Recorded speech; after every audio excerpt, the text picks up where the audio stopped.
थोर की कहानी।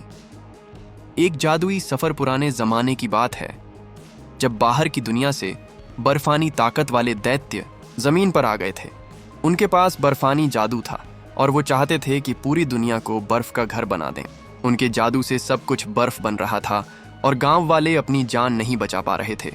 तभी नॉर्स कहानियों के देवताओं के पिता ओडिन आसमान से जमीन पर आए। ओडिन थोर के अब्बा हैं।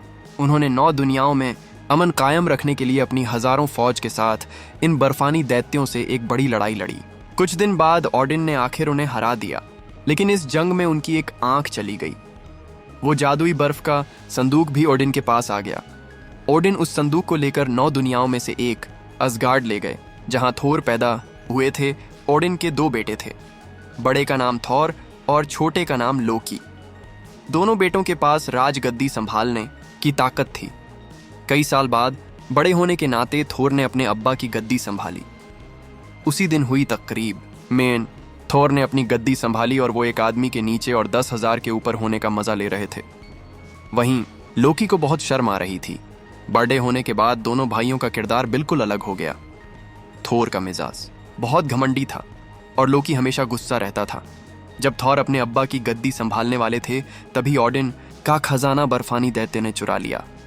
बर्फानी दैत्य ने रखवाले को मारने के बाद थोर ने दैत्य से चोरी करने की कोशिश की। तभी ओडिन ने यह देख लिया और फिर उन्होंने डिस्ट्रॉयर को उसे तबाह करने के लिए भेजा। इसके बाद थोर बहुत गुस्से में था। उसके अब्बा इस तकरीब की वजह से बहुत गमगीन थे और उन्हें लगा कि बाहर की दुनिया के हमले से असगार्ड को दुख पहुंचा है। तो थोर ने अपने अब्बा से इजाजत मांगी कि वो दैत्य पर हमला करने जाएं, लेकिन उनके अब्बा इस वक्त जंग शुरू नहीं करना चाहते थे। जब उसे कौवे की आवाज सुनाई दी तो वो दैत्य के पीछे गया। उसका छोटा भाई लोकी आया और उसने बताया कि पहली बार हमला हुआ है तो वो दूसरी बार भी आएंगे। थोर ने अपने छोटे भाई की बात सुनी और वो जेल चला गया। उसने अपने बगल वाले छोटे चीते से कहा, वो लोग इंद्रधनुषी पुल से सवारी करके बाहर की दुनिया के गेट पर आए। गेट कीपर ने रास्ता खोला और उन्हें एक एक करके दैत्य के पास भेजा गया। वहां का माहौल अंधेरा और वीरान था। दैत्य बहुत देर से ढूंढ रहा था, लेकिन उसे कोई नहीं दिखा। तभी बर्फानी दैत्य ने उन्हें देख लिया और फिर सब लोगों को घेर लिया। लोकी थोर को समझाना नहीं चाहता था, लेकिन वो अभी निकलने ही वाला था कि उस पर ऐसे हमला हुआ। दोनों तरफ से तुरंत लड़ाई शुरू हो गई। थोर के साथी बेमिसाल थे और उन्होंने बिना झिझक के कई दुश्मनों का सामना किया। उनमें से एक लड़ाई के दौरान जब उसे बर्फानी दैत्य ने छुआ तो उसके हाथ कट गए और जब लोकी को उन्होंने छुआ तो वो बुरी तरह जख्मी हो गया। तभी दुश्मन परेशान था। थोर की तलवार ने इंसान की दुनिया का दरवाजा खोल दिया है। थोर जमीन पर गिर गया और उसके सामने और ज्यादा दुश्मन आ गए। ठीक इसी मुश्किल में इंद्रधनुषी पुल सही वक्त पर खुल गया। पिता ओडिन आसमान से नीचे आए। ओडिन बर्फानी दैत्य के साथ सुलह करना चाहते थे, लेकिन दूसरी पार्टी थोर को जाने नहीं देना चाहती थी। वापस जाने के बाद भी थोर का बर्ताव ठीक नहीं था। गुस्से ने थोर को बेबस कर दिया। उन्होंने थोर की सारी ताकतें वापस ले लीं और उसे जमीन पर भेज दी। ओडिन ने थंडर गॉड का हथौड़ा उठाया और मंत्र पढ़ा। जो भी थंडर गॉड का हथौड़ा उठाएगा उसे थंडर गॉड की ताकत मिलेगी। मंत्र पूरा होने के बाद उन्होंने हथौड़ा जमीन पर फेंक दिया। एक आदमी गाड़ी चला रहा था। जब उसने गलती से अपने सामने एक उल्का पिंड देखा, वो उसे देखने गया और पता चला कि ये एक हथौड़ा था। उसने हथौड़ा उठाने की कोशिश की। चाहे उसने कितनी भी कोशिश की, हथौड़ा नहीं हिला। अचानक ये खबर पूरे शहर में तेजी से फैल गई। ज्यादा से ज्यादा लोग लाइन में इंतजार कर रहे थे। लोगों ने 5 पहियों वाली गाड़ी में लाइन लगाई और हथौड़ा उठाने की कोशिश की, लेकिन जैसे ही गाड़ी चली उसने पहले स्टीयरिंग व्हील घुमाया। तभी शेंडन से कार्लसन भी वहां आ गया। उसने पिछली रात इस जगह को घेर लिया था और लोगों को हथौड़े के पास जाने से मना कर दिया था। तभी थोर, जो अभी अभी इंद्रधनुषी पुल से नीचे आया था, एक गाड़ी से टकरा गया। गाड़ी में बैठे कुछ लोग नीचे उतरे और देखा। खुशकिस्मती से थोर को कोई चोट नहीं लगी क्योंकि वो इंसान नहीं था, लेकिन थोर के मुंह में सिर्फ जंग के राजा के शब्द थे। थोर बहुत कमजोर था। कुछ लोगों ने बेहोश थोर को लोकल अस्पताल भेजा।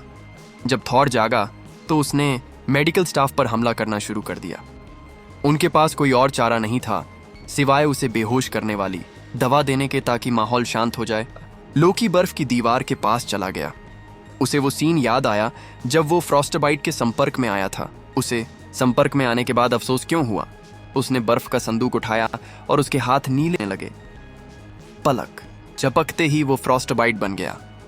उसके अब्बा उससे ये बात छुपा नहीं पाए। ओडिन ने दैत्य को हराने के बाद उन्हें दैत्य का राजा लोकी मिला और ये बच्चा लोकी है।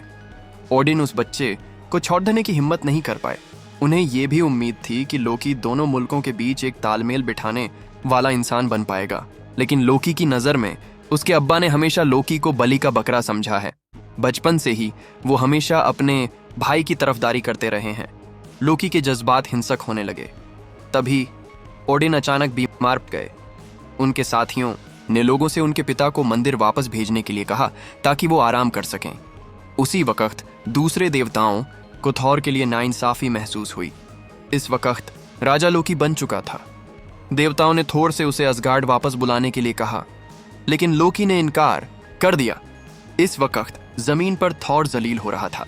उसके सामने 3 लोग थे, डॉ, एरिक, जेन और असिस्टेंट नैन्सी। तीनों ही खगोल भौतिक विज्ञानी हैं। उन्होंने थॉर का शरीर पाया। इस रहस्य को सुलझाने के लिए उन्होंने थॉर को फिर से ढूंढा। फिर थॉर को पता चला कि हथौड़ा जमीन पर गिर गया था।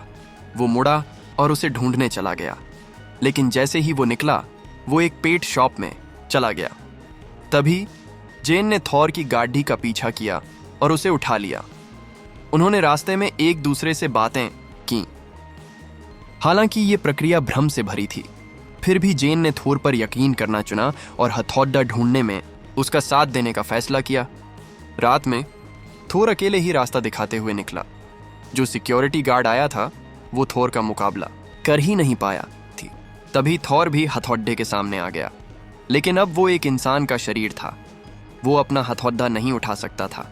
फिर जिन लोगों को बुलाया गया था वो वहां आ गए। उन्होंने थोर को बंद कर दिया। तभी लोकी का रूप थोर के सामने आ गया। उसने झूठ कहा कि थोर के पिता गुजर चुके हैं और उसने असगार्ड की गद्दी संभाल ली है। तभी एरिक ने थोर को एक जाली पहचान बनाने में मदद की और थोर को बचाया। ऊपर से शायर ने थोर को जाने दिया। असल में वो चुपचाप उसे देख रहे थे। रात में थोर और जेन ने एक दूसरे से बातें की। थोर ने उसे उस चीज के बारे में बताया जिसने उसकी जान बचाई थी। जहां तक असगार्ड की बात है, देवताओं को शक होने लगा कि ये सारी बातें लोकी की साजिश हो सकती हैं। देवताओं ने जमीन पर जाकर थोर को ढूंढने का फैसला किया और इंद्रधनुषी पुल खोल दिया। देवता भी जमीन पर पहुंचे, लेकिन लोकी ने सब कुछ देख लिया था। तभी आसमान में अचानक बादल जमा हो गए। एक रहस्यमयी ताकत जमीन पर गिरी। उसने आगे देखा और पाया कि वो एक स्टील का दैत्य था। तभी शायर ने सोचा कि यह थॉर का स्टार वॉरशिप है। कॉल्सन एक छोटे हॉर्न के साथ आगे बढ़ा और उसे सलाम किया, लेकिन हमला किया। वो असगार्ड से आया हुआ डिस्ट्रॉयर है। वो देवता है जो खजाने की रखवाली के लिए जिम्मेदार है। लोकी ने गद्दी संभाली और उसे थोर को तबाह करने का हुक्म दिया। दूसरे देवता भी जमीन पर पहुंचे। वो ऐसे ढाक पर चल रहे थे और बहुत सारे लोगों से घिरे हुए थे। तलाश के बाद वे आखिर थोर से मिले। तभी थोर को पता चला कि लोकी ने उसे धोखा दिया था। पिता ओडिन बिल्कुल नहीं मरे थे। इस दौरान लोकी ने गद्दी पर कब्जा करने का मौका ढूंढा, लेकिन थोर के पास सोचने का वक्त नहीं था। डिस्ट्रॉयर पहले ही शहर में आ चुका था। डिस्ट्रॉयर ने शहर में थोर को ढूंढा, लेकिन थोर तो अब एक इंसान का शरीर था। वो डिस्ट्रॉयर का सामना कर ही नहीं सकता था। उसे अपने आसपास के लोगों को हटाना। डिस्ट्रॉयर की हरकत को वक्त पर रोकने के लिए देवताओं ने डिस्ट्रॉयर से मिलकर करने का फैसला किया। सूट हवा से नीचे कूदा और एक लंबी भाले ने उसकी पीठ छेद दी। उसे लगा कि सब कुछ खत्म हो गया है, लेकिन डिस्ट्रॉयर अचानक जाग गया और पीछे की तरफ झुकने लगा। ओडिन खजाने की रखवाली कर रहे थे। उनकी ताकत कम नहीं थी। देवता उसे हरा नहीं सकते थे और उनके पास भागने का वक्त नहीं था। वो आगे बढ़ा और जमीन पर आया। इस दौरान उसने जिंदगी का असल मतलब समझा और अपने आसपास के लोगों को बचाना सीखा। अगर वो अपनी जान दूसरों की सलामती के बदले दे सकता था तो वो अभी शुरू कर देगा। थोर के तरीके ने देवताओं को भी हिला दिया। उसने लोगों को जाने देने का फैसला किया, लेकिन 1 सेकंड में थोर को डिस्ट्रॉयर ने मारा। और वो बुरी तरह जख्मी हो गया। इंसान का शरीर ये चोट बर्दाश्त नहीं कर सकता था। वो जख्मी हो गया। डिस्ट्रॉयर ने भी अपना काम कामयाबी से पूरा किया और उसे आज़ाद कर दिया गया। लोग थॉर की मौत को स्वीकार नहीं कर सकते थे। उस वक्त असगार्ड में ओडिन की आंखों में आंसू आ गए। तभी हथौड़े ने भी प्रतिक्रिया करना शुरू कर दिया। उसे मालिक की आवाज़ सुनाई दी। थॉर फिर से वापस आ गया। उसने हथौड़ा फेंक कर डिस्ट्रॉयर को हराया। बद्दे हथौड़े के साथ उसने मशहूर great spell of the river फेंका। उसी वक्त डिस्ट्रॉयर ने भी एक तोप चलाई। थोर ने उसे आसानी से मार डाला। थॉर लोगों के पास गया और देवताओं को अलविदा कहा और देवताओं के साथ असगार्ड वापस लौट गया। उस वक्त दैत्य राजा लॉफी ओडिन के मंदिर में घुसा। लॉफी का बदला लेने के लिए वो इस मौके का इंतजार कर रहा था। उसने एक हथियार निकाला और ओडिन को मारने की तैयारी की। अचानक उसे पीछे से लॉफी ने गोली मार दी। पता चला कि ये लॉफी की मौत की असल वजह थी। ओडिन की जान लेने के लिए लॉफी ने अपने पिता को मार डाला था। उस वक्त थॉर भागकर आया और अपनी मां के सामने लॉफी को चाकू मार दिया। गुस्से में लॉफी ने जादू का इस्तेमाल किया और थॉर को बाहर फेंक दिया। लॉफी इंद्रधनुषी पुल पर आया और पुल की ताकत का इस्तेमाल करके एक मशहूर हमला किया और दैत्य राजा को तबाह करने की कोशिश की। जमीन से लौटने के बाद थॉर ने सोचा कि हर जान कीमती है, लेकिन लॉफी ने अपनी खुदगर्ज ख्वाहिश के लिए थॉर के अधिकारों की हिफाजत की। बाद में थॉर और लॉफी की इंद्रधनुषी पुल पर लड़ाई हुई। हालांकि लॉफी जादू का उस्ताद था, फिर भी उसकी ताकत कम थी। थॉर और लॉफी के शरीर पर वार किया। अनगिनत लॉफी दिखाई दिए। फिर थॉर ने लॉफी के असली शरीर पर मारा और हथौड़ा लॉफी के शरीर पर दबा दिया। हालांकि लॉफी को काबू कर लिया गया था, टूटा हुआ इंद्रधनुषी पुल अलग नहीं हो पा रहा था। बेबस थॉर को हार माननी पड़ी। इंद्रधनुषी पुल का टूटना मतलब था कि थॉर अब जमीन पर नहीं जा सकते। इंद्रधनुषी पुल ने उन दोनों को उड़ा दिया। वे पुल के नीचे गिरने ही वाले थे। अगर ओडिन उन दोनों को खींचने के लिए आते भी तो लॉफी को ओडिन की मंजूरी नहीं मिल सकती थी। तभी उसने खुद अपनी मुट्ठी खोली और कायनात की खाई में गिर गया। फिल्म के आखिर में कैप्टन शेंडन ने डॉ आइमरिक को कायनात के जादू का अध्ययन करने के प्रोजेक्ट में शामिल होने के लिए बुलाया।